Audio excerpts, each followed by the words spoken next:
Hoy en día, amados hermanos, vivimos en tiempos donde las personas esperan resultados sin esfuerzo, ¿no es cierto?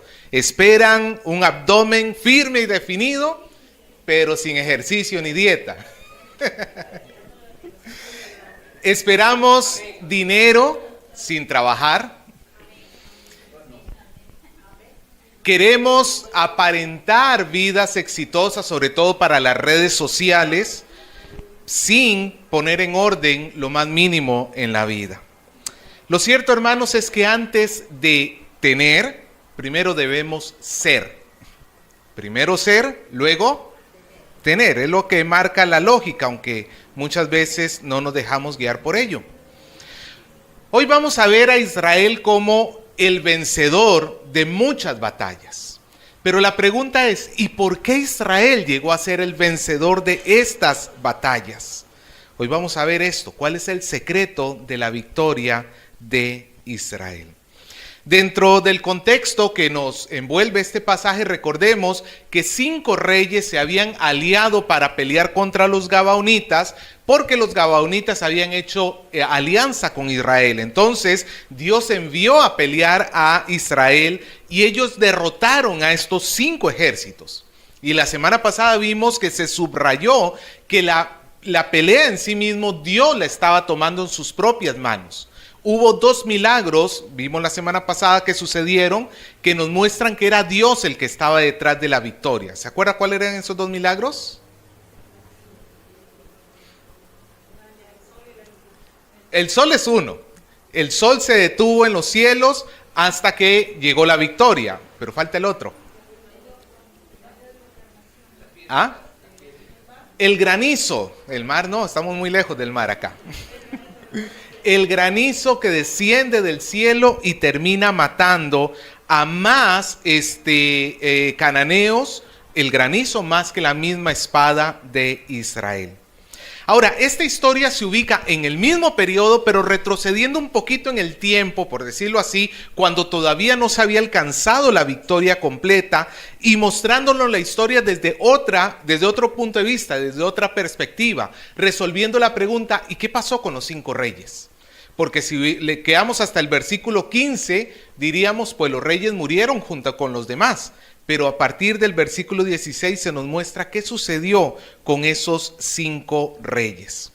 Así que comencemos viendo, voy a hacer un rápido repaso sobre todos los versículos que hemos visto para poder luego compararlo con nuestra vida, lo que es el día de hoy para con nosotros.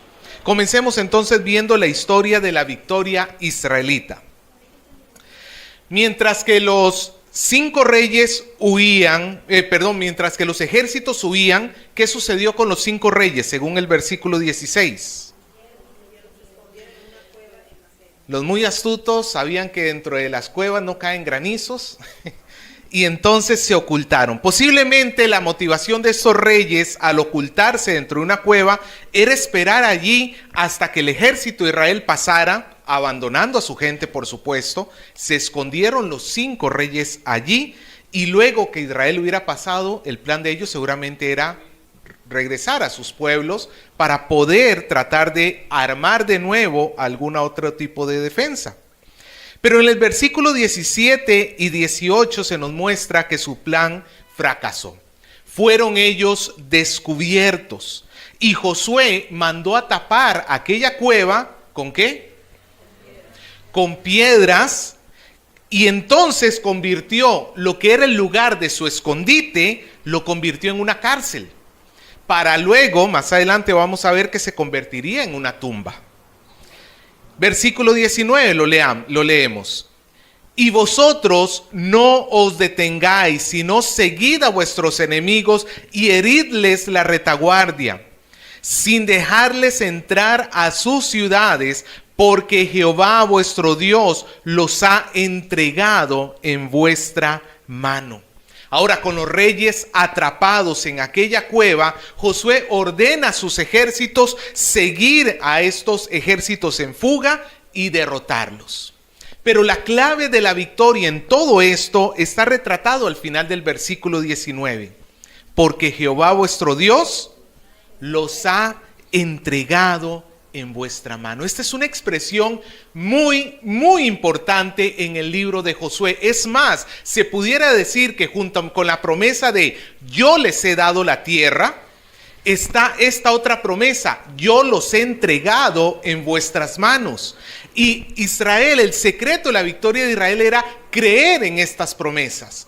Dios les ha dado la tierra, Dios les ha entregado a sus enemigos. 11 veces se repite esta expresión: Dios los ha entregado en sus manos en este libro. 11 veces. Las últimas veces los hemos visto en los versículos 8 y 12. Mira lo que dice el versículo 8. Y Jehová dijo a Josué: no tengas temor de ellos, porque yo los he entregado en tu mano, y ninguno de ellos prevalecerá delante de ti. Versículo 12. Y habló Josué y entonces Josué habló a Jehová el día que Jehová entregó al amorreo delante de los hijos de Israel. Cuando Dios le dice a Josué que ha entregado en sus manos, ¿qué es lo que está queriendo decir? ¿Qué es lo que está queriendo decirle el Señor a Josué cuando dice yo te los he entregado en tu mano? Le está diciendo que la victoria es segura, que Él ha ya derrotado a estos reyes para entregárselos en la mano para que Josué dé el golpe de gracia. No sé si usted ha visto, en algunos gatos se da este tipo de comportamiento, cuando ya el gatito está crecidito, el cachorrito gato, cachorro gato se dice, gatito. Ya, bueno, usted me entiende, ¿no? Ya, cachorro. Cuando la gata quiere que el gatito comience a cazar, puede llegar a tener ese comportamiento. Encuentra por ahí un ratón y entonces va y lo caza, pero no lo mata. Lo deja medio atontado, lo deja medio, pero se lo pone delante al gatito. ¿Cuál es la idea de eso? Que el gatito practique, no va a correr mucho, está herido y ya está atontado. El gatito va a poder darle zarpazos, incluso hasta jugar con él, pero está ahí, ya está derrotado. Ese ratón ya está derrotado. Ya la gata se lo entregó en sus manos o en sus garras al gatito. Eso es lo que tenemos acá. Israel en sí mismo no es capaz de derrotar a los ejércitos cananeos. Eso ya quedó muy claro con la derrota de Ai, ¿no es cierto? Un pequeño pueblo de los cananeos derrotó a los israelitas. Ellos no son capaces. Ellos dependen completamente de Dios para la victoria. Ellos dependen de esto, que el Señor les haya entregado en sus manos la victoria. Así que podemos decir con plena seguridad que aunque Israel es el que pelea, pero la victoria ¿de quién es? La victoria es de Dios. Así que con toda esa convicción en la promesa de Dios, en el versículo 20, Israel sale tras sus enemigos y, como ya lo habíamos visto la semana pasada, los terminan derrotando.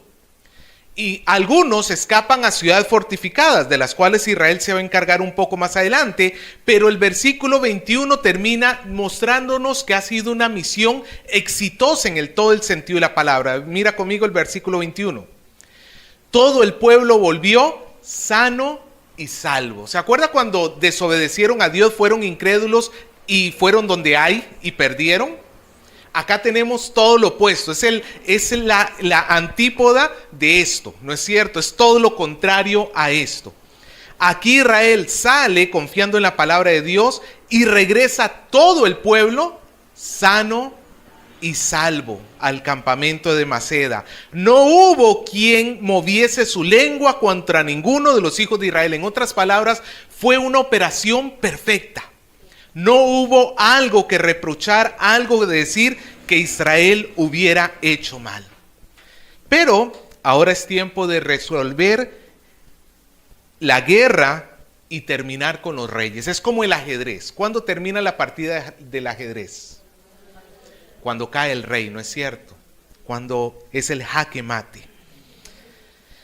Versículo 22, Josué le dice al pueblo: abrid la entrada de la cueva y sacad de ella a esos 5 reyes. Versículo 24 nos dice que estos reyes fueron puestos delante de Israel, de los comandantes de Israel, y Josué le pide a todos sus comandantes que pongan su pie sobre el cuello de sus enemigos. ¿Sabes por qué Josué hace esto? Primero que todo, imagínate, ¿qué necesitas para poderle pisar la cabeza a una persona? Uno, esa persona tiene que estar tirada. Tú no vas a hacer una chalaca hacia arriba, ¿no es cierto? No se trata de eso. ¿De qué trata esta escena? ¿Por qué pisarle la cabeza a alguien? Primero, humillación. Primero que todo está eso. Ya Moisés había dicho en Deuteronomio 33:29, bienaventurado tú, oh Israel, ¿quién como tú, pueblo salvo por Jehová, escudo de tu socorro y espada de tu triunfo? Así que tus enemigos serán humillados y tú hollarás sus alturas.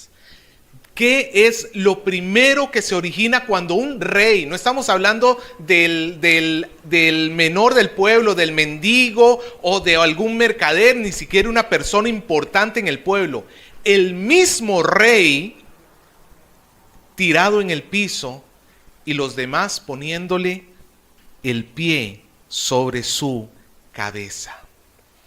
Esto es lo que en la Biblia se menciona en otros capítulos, como en otros pasajes, como el estrado de sus pies. ¿Se acuerda del Salmo 110? Siéntate a mi diestra hasta que ponga tus enemigos por estrado de tus pies. El estrado es donde el rey ponía sus pies. ¿Has visto la silla del barbero? Que tiene estos lugarcitos para que tú apoyes tus pies. Pues eso es, a final de cuentas, pudiéramos decir el estrado. ¿Y qué era lo que estaba sirviendo por estrado? La cabeza del rey. Es un símbolo de absoluta derrota, de completa humillación. Este rey en el piso no es capaz ni de defenderse a sí mismo, menos va a poder defender toda su ciudad. Ahora, ¿por qué Josué hace esto? Porque si te das cuenta, quien pone el pie no es Josué, que Josué bien lo pudo haber hecho como comandante general de todo Israel. Pero a quienes, mira de regreso conmigo en el versículo 24. Y cuando los hubieron llevado a Josué, llamó Josué ¿a quiénes? A todos los varones de Israel, y dijo a los principales de la gente de guerra, o sea, sus comandantes, a los que iban encabezando los ejércitos, que habían venido con él: acercaos y poned vuestros pies sobre los cuellos de estos reyes. Y ellos se acercaron y pusieron sus pies sobre los cuellos de ellos. ¿Por qué Josué hace esto? Porque es necesario que Israel crea en la promesa de Dios. ¿Cuál es la promesa de Dios que habíamos visto? Dios los entregó en vuestras manos. Ahí está, el rey en el piso y tú poniéndole el pie en la cabeza. Es necesario que ellos crean completamente esta promesa de Dios, porque están a punto de librar una serie de batallas las próximas posiblemente semanas. O sea, en el texto lo vemos en cuestión de versículos, pero esto posiblemente sucedió a lo largo de varias semanas, y los comandantes de Israel tenían que estar completamente seguros de que la victoria ya la tenían ganada. ¿Iban a venir momentos difíciles? Sí. ¿Iban a quizás sufrir una que otro momento? Claro que sí. Pues así son las guerras, ¿no es cierto? Pero ellos tenían que confiar en la victoria del Señor, que la victoria ya estaba ganada. Así que necesitan creer. ¿Creer en qué? ¿Creer en ellos mismos? Hoy tenemos esta suerte de coaching cristiano. El coaching es una herramienta que se utiliza en muchas empresas para motivar. Y en cierta manera está bien, somos seres emocionales, tenemos una parte emocional. Pero el problema del coaching muchas veces es que es humanista simplemente. Es el hombre por el hombre. Exactamente, el famoso cree en ti. Tú lo puedes, tú puedes hacerlo. Y ese no es el enfoque de la Biblia. El enfoque de la Biblia no es tú puedes. El enfoque de la Biblia, en todo caso habría que terminar esa frase. Tú puedes por Dios que lo está haciendo posible. Todo lo puedo en Cristo que me fortalece. Acercaos y poned vuestros pies sobre los cuellos de estos reyes. Y ellos se apresuraron y pusieron sus pies sobre los cuellos de ellos. Y Josué les dijo: no teman ni se atemoricen, sean fuertes y valientes, porque ustedes son los campeones que lo van a poder hacer. No, no dice eso. ¿Por qué? Porque así hará Jehová con todos vuestros enemigos contra los cuales peleáis. ¿Cuál es el secreto entonces acá de la victoria? ¿Ejercitar los brazos para parecer más Rambo? ¿Cuál es el secreto de esta victoria? Básicamente podemos decirlo: ser el pueblo de Dios. Eso es todo. Israel es el pueblo de Dios, y como pueblo de Dios, Dios le da la victoria. Ahí está el secreto de todo.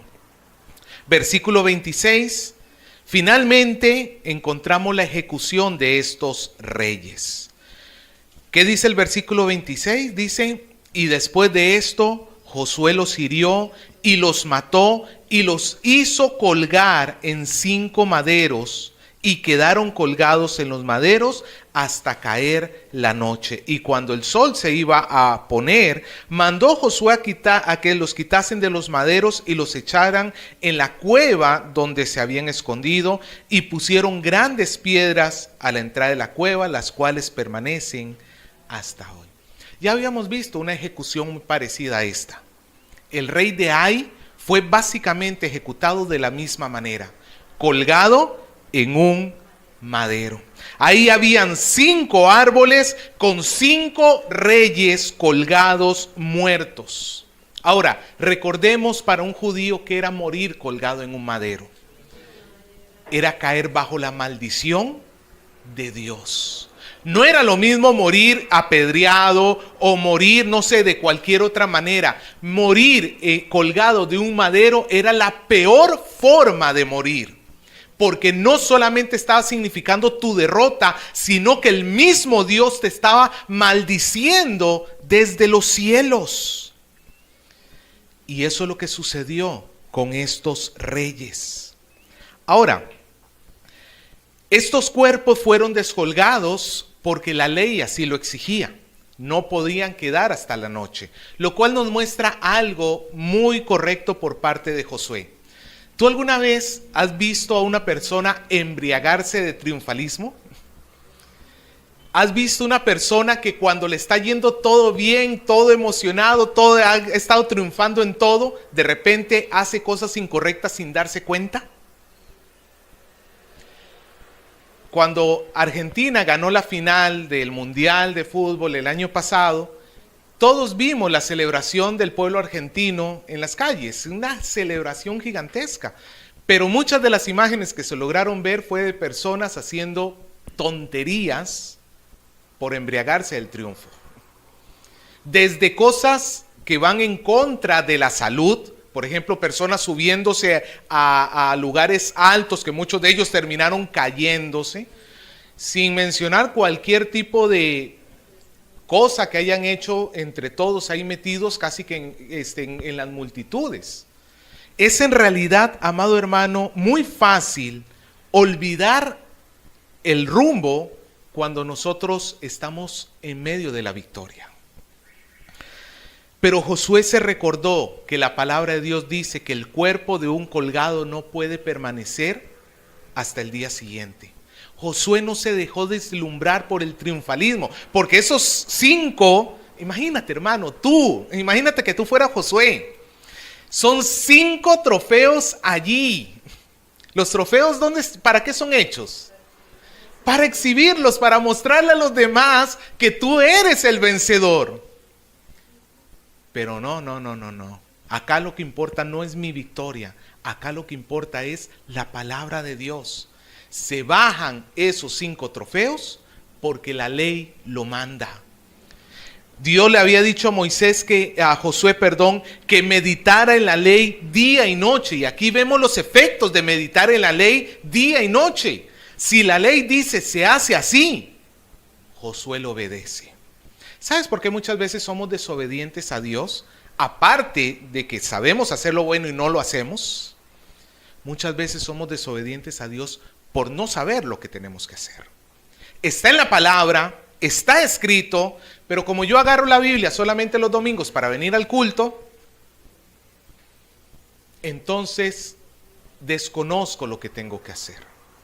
¿Tú sabías que hablando de manera civil, nadie puede alegar desconocimiento de la ley? Cuando yo estaba en el colegio, llegó no me acuerdo muy bien, pero llegó alguien a hablarnos sobre la Constitución Política de Costa Rica, donde están todas las leyes. Y obviamente imagínate a un joven de 15, 16 años que tú le hables que tiene que conocer toda la Constitución. Pues a coro prácticamente todos dijimos, no, pero ¿quién se va a aprender? ¿Quién va a ponerse a leer eso? Y esta persona nos respondió y nos dijo, el problema es que tú no puedes alegar que desconoces la ley. Tú no puedes decir, es que yo no sabía. La ley está puesta allí y es tu responsabilidad conocerla. Tú no te puedes brincar un semáforo y decirle al policía de tránsito, es que yo no sabía. Primero que todo, ¿cómo tuviste el brevete? Pero bueno, tú no puedes alegar desconocimiento de la ley. Josué sabía la ley y actuó en consecuencia a la ley. Y vemos en el versículo 27 cómo termina esta historia de los reyes. ¿Dónde fueron puestos los cuerpos de los reyes muertos? En la cueva que se habían escondido. ¿Y qué hicieron inmediatamente? Pusieron grandes piedras, dice, a la entrada de la cueva, las cuales permanecen hasta hoy. Ya hemos escuchado esa expresión varias veces. Pusieron piedras, las cuales permanecen hasta hoy. ¿Ah? Estaban de moda las piedras. Un nuevo recordatorio para las futuras generaciones. Ya lo habíamos visto rápidamente con las piedras al cruzar el Jordán, que recordaban el poder de Dios para hacer que su pueblo cumpla el propósito suyo. Las piedras sobre Acán, aquel que mostró, o en estas piedras se muestra que la justicia de Dios cae sobre el violador del pacto. Las piedras sobre el rey de Ai, la justicia de Dios sobre los que pretenden burlarse de Dios. Y ahora tenemos las piedras sobre estos 5 reyes. Dios derrota a todos los que se oponen a sus propósitos. Ahora, de los versículos del 28 en adelante es un rápido repaso sobre la victoria de Israel por 7 ciudades que estaban en el sur. Y yo lo voy a pasar un poco rápido porque todos tienen más o menos la misma forma. Fueron a la ciudad, pelearon contra ella, derrotaron todo, mataron a todos y pasaron a la siguiente ciudad. Básicamente ese es el resumen de estas 7 ciudades. Versículo 28, hacemos el repaso. Primera ciudad, ¿cuál es? Maceda, es la ciudad donde estaba la cueva. Ahí Israel derrota la ciudad y mata a su rey. Versículo 29 y 30, ¿a cuál ciudad se pasaron? A Libna. Y nuevamente, en Libna, que esta ciudad no se había mencionado antes, también fue derrotada. Versículo 31 al 33. Fueron a Laquis, una de las ciudades de la coalición. Y durante la batalla, en el versículo 33, se nos dice que el rey de Gezer trató de ayudarles. Y ese fue un 2 por 1, entonces. Cayó tanto Laquis como Gezer. Versículo 34 y 35, ¿a dónde se fueron? A Eglón. Y en el 36 y 37, a Hebrón. Ambas ciudades también formaban parte de la coalición y también fueron derrotadas. Y versículos 38 y 39, Debir, una ciudad que tampoco se había mencionado, y cae bajo la espada de Israel. En todos estos lugares la victoria fue segura. Pero recuerden, ¿por qué fue segura? Porque Dios los había entregado en su mano. La historia termina en el versículo del 40 al 43 con un resumen general. Mira lo que dice el versículo 40. Hirió pues Josué a la región de las montañas, del Negev, de los llanos y de las laderas, y a todos sus reyes sin dejar nada. Todo lo que tenía vida lo mató, como Jehová, Dios de Israel, había mandado. Los hirió Josué desde Cades Barnea hasta Gaza, y toda la tierra de Gosén hasta Gabaón. Todos estos reyes y sus tierras los tomó Josué de una vez, porque Jehová, el Dios de Israel, peleaba por Israel. Y volvió Josué y todo Israel con él al campamento de Gilgal. Josué termina en una posición exaltada. Recuerde que Dios ya le había prometido a Josué en el capítulo 3, versículo 7. Y desde este día comenzaré a engrandecerte a los ojos de todo Israel, para que entiendan que como estuve con Moisés, así estaré contigo. Y Josué va derrotando a sus enemigos. No importa si estaban en una montaña, no importa si estaban en un llano, no importa si estaban en una ladera. Todos los reyes terminan cayendo a los pies de Israel. Ahora, se utiliza un lenguaje propio de las crónicas de guerra de aquel tiempo. Y los mataron a todos. Pero luego vamos a ver en capítulos siguientes donde algunas de estas ciudades resurgen. Y esto puede ser por una de dos cosas. Uno, cuando se usa la expresión y los mataron a todos, se refería a todo el ejército y no a todos los habitantes. O dos, que habitantes salieron de la ciudad, Israel mató a todos los que estaban en la ciudad, pero no tomó control de la ciudad inmediatamente. Y eso lo vemos más adelante. Israel derrotó un montón de lugares, pero no puso gente en esas ciudades. Y obviamente los habitantes que habían salido regresan a sus tierras. Pero lo cierto es que hasta aquí lo que se nos muestra es que Israel ha acabado con todos. El mensaje es claro en el versículo 42. Todos estos reyes y sus tierras los tomó Josué, porque Jehová peleaba por Israel. La victoria no proviene de estar motivado, amado hermano, no proviene del ánimo que tenga Israel, ni que tenga las mejores armas sobre su enemigo. La victoria viene ¿de quién? De Dios. Y nuevamente, aquí vemos el patrón que vamos a estar repasando el día de hoy. Dios promete la victoria ¿a quién? Al pueblo suyo. Es por la relación que hay entre Dios e Israel que hay esa victoria, ¿cierto? Ahora, Israel lo que tiene que mostrar con sus actos es que verdaderamente son el pueblo de Dios. Ellos escuchan la palabra de Dios, la creen y la ponen por obra. Así es como se demuestra que tú eres parte del pueblo de Dios. Escucha la palabra, la crees y la pones por obra.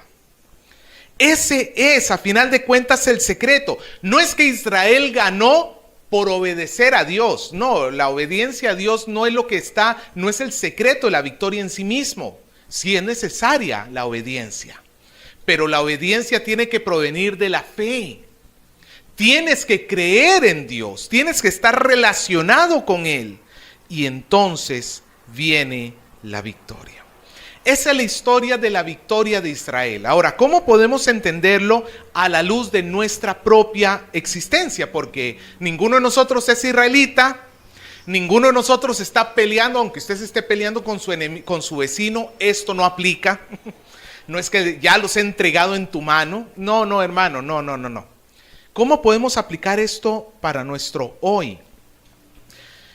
En ocasiones anteriores ya hemos dicho que bajo el nuevo pacto, la bendición de Dios no reposa sobre la obediencia de nosotros, sino reposa sobre ¿quién? Sobre Cristo. Es sobre Él, ¿cierto? Esto nos da confianza, porque si nosotros fallamos, tenemos la confianza que la relación con Dios no se ha roto, porque no descansa sobre nosotros. ¿Descansa sobre quién? Sobre Cristo. Pero al mismo tiempo este pasaje nos lleva a reflexionar sobre otro punto muy importante que no podemos dejar de lado. El pueblo del pacto se diferencia de los demás pueblos por su fe y por su obediencia. Nuevamente, ¿por qué Israel pudo derrotar a sus enemigos? Porque eran el pueblo de Dios. ¿Y cómo mostraron que era el pueblo de Dios? Por su fe y su obediencia.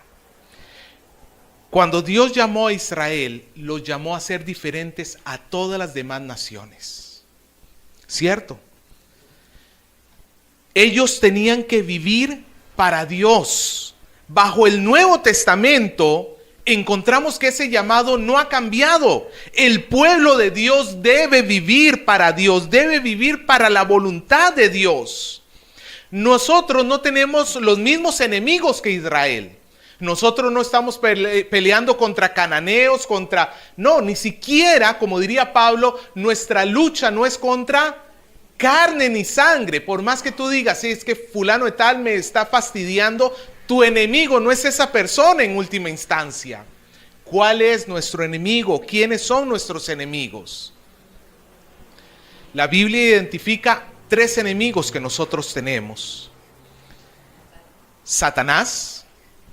1 Pedro 5:8 dice: sed sobrios y velar, porque vuestro adversario, el diablo, como león rugiente, anda buscando a quien devorar. Satanás con todo el ejército de ángeles caídos. Ahí está. Otro enemigo que tenemos, ¿cuál es? La carne, pero eso lo dejo en tercer lugar. El mundo. El mundo. Primera de Juan 2, del 15 al 16. No améis al mundo ni las cosas que están en el mundo. Si alguno ama al mundo, el amor del Padre no está en él. Porque todo lo que hay en el mundo, los deseos de la carne, los deseos de los ojos y la vanagloria de la vida, no proviene del Padre, sino del mundo. ¿Qué es el mundo? El planeta Tierra. Entonces lo puedo ensuciar y destruir porque es el enemigo de Dios. No. Es el sistema de pensamiento de este siglo, de este tiempo, de aquellas personas que viven de espaldas a Dios. Es todo lo que engloba la humanidad que es incrédula. Y nuestro tercer enemigo, la carne. Gálatas 5, 16 y 17. Andad en el Espíritu y no satisfagáis los deseos de la carne. Pregunto, ¿tenemos luchas contra el diablo, el mundo y la carne? ¿Cada cuánto tiempo? Ya estamos por terminar el año. ¿Cuántas veces se ha peleado usted?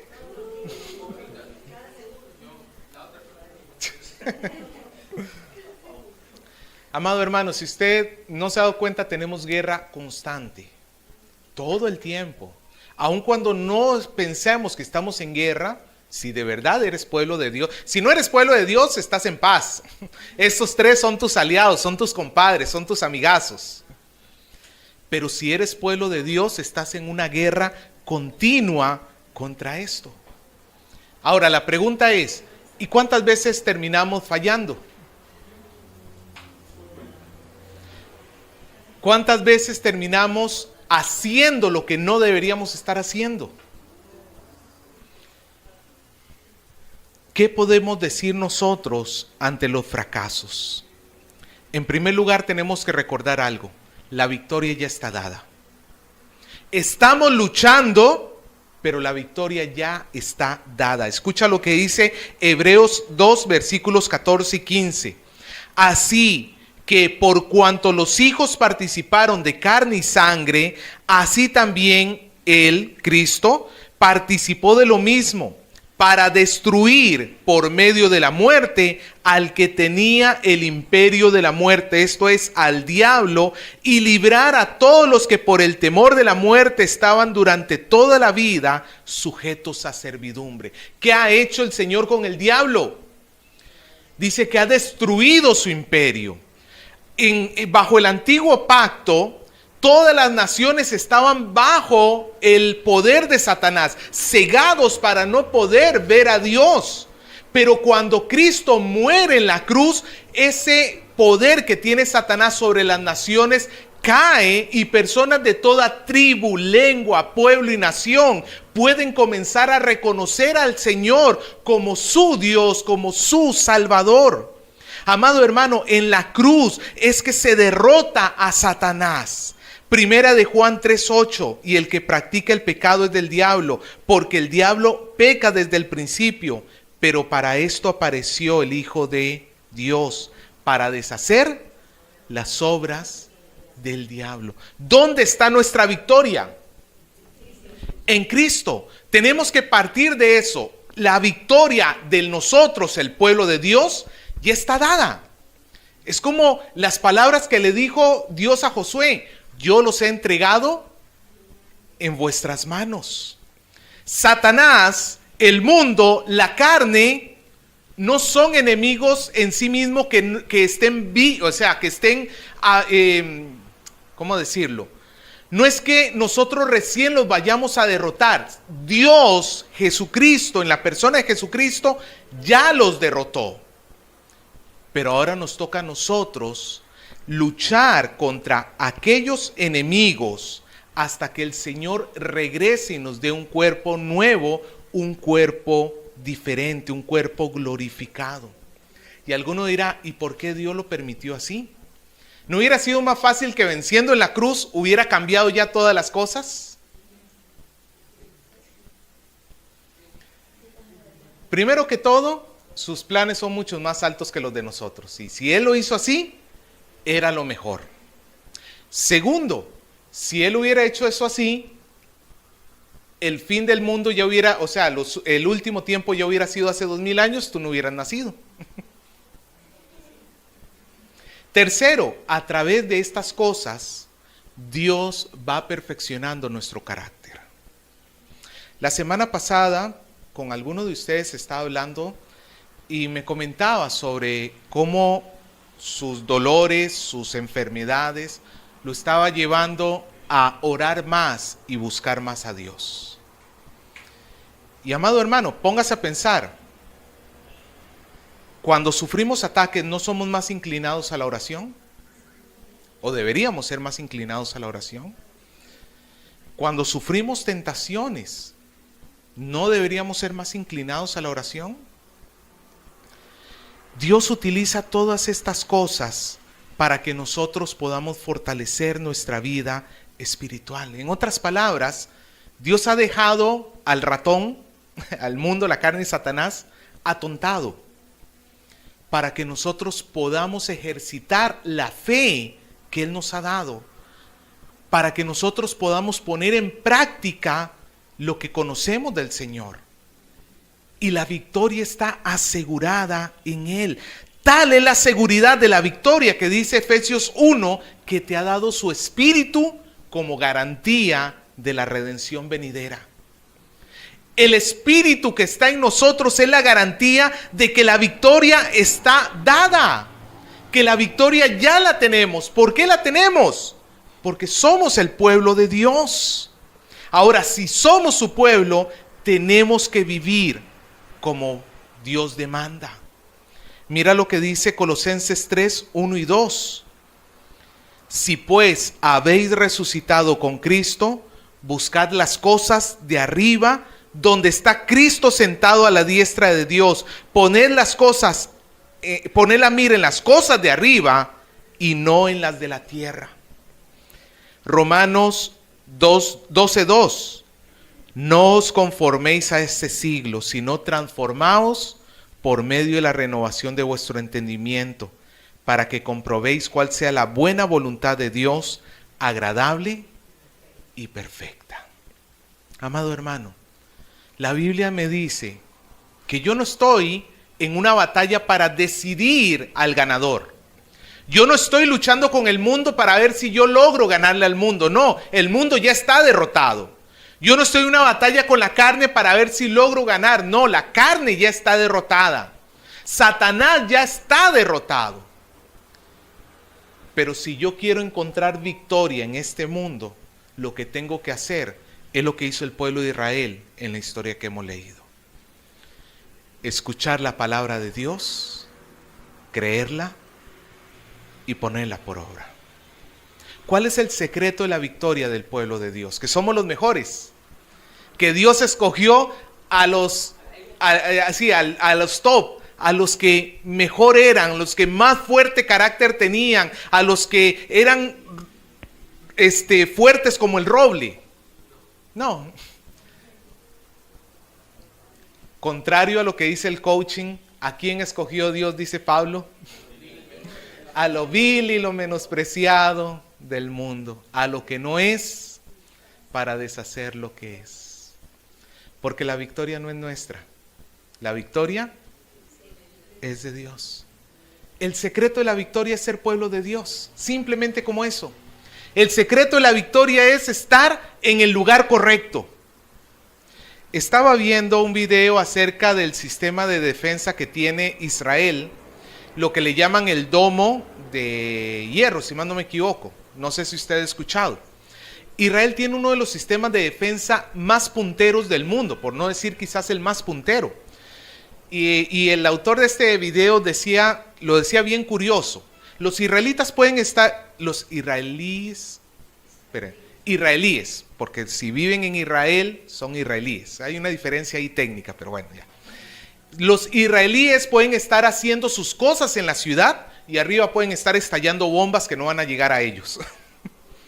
Pueden estar haciendo su día a día y arriba de ellos pueden estar estallando bombas y listo. O sea, el enemigo puede lanzarle bombas y el sistema que ellos tienen interceptan los misiles que vienen en el aire y los destruyen antes de que lleguen a la ciudad.